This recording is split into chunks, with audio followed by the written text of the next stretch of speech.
International book of वर्ल्डमध्ये hat trick केलेली भारतातील पहिली digital media press media live.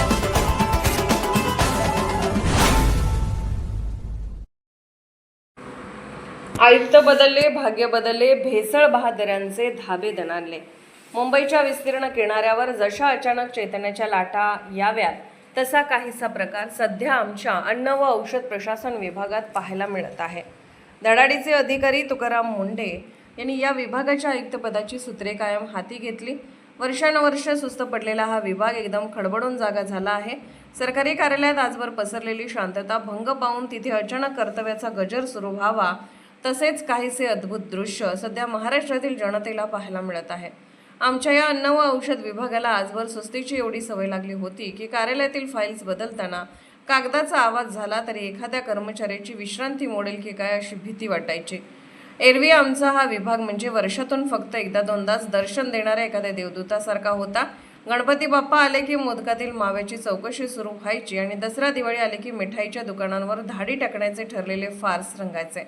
सण संपला आणि सणाचे गोडधोड संपले की या विभागाचे सरकारी बाबू पुन्हा एकदा सरकारी फायलींच्या मऊशार उशीवर डोके ठेवून गाढ झोपेच्या अधीन व्हायचे. जणू काही सणांशिवाय इतर दिवशी जनतेने काय खाल्ले आणि काय पिले याच्याशी या बांबूंचा काहीही संबंध नसावा. पण आता मुंडे साहेबांच्या आगमनाने या केवळ सण उत्सवी कारवायांना पूर्णविराम मिळाला आहे. आता रोजच दसरा आणि रोजच दिवाळी असल्यासारखा कारवायांचा धडाका सुरू झाला आहे. मागील काही दिवसात या विभागाने घेतलेल्या धाडसी निर्णयांचे आणि कारवायांचे कौतुक करावे तितके थोडेच आहे. भेसळयुक्त अन्न पदार्थ तयार करणारे कारखाने असोत, आरोग्याला घातक असणारा गुटखा आणि पान मसाला विकणारे दलाल असोत की विनापरवाना थाटलेले बेकायदेशीर धंदे असोत, या सर्वांचे धाबे सध्या पार दणाणले आहेत.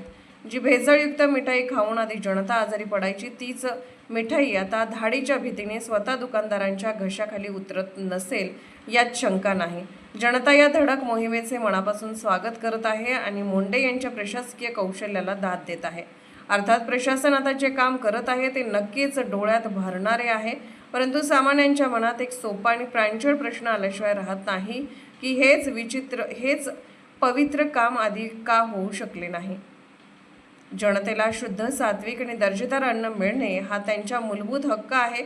आधी फक्त कागदी घोड्यांवर स्वार होणारा आणि कारवाईच्या केवळ नोंदी ठेवणारा हा विभाग आता खरोखरच जमिनीवर उतरून काम करताना दिसत आहे. तुकाराम मुंडे यांच्या रूपाने या विभागाला एक कार्यक्षम आणि गतिमान सारथी मिळाला आहे.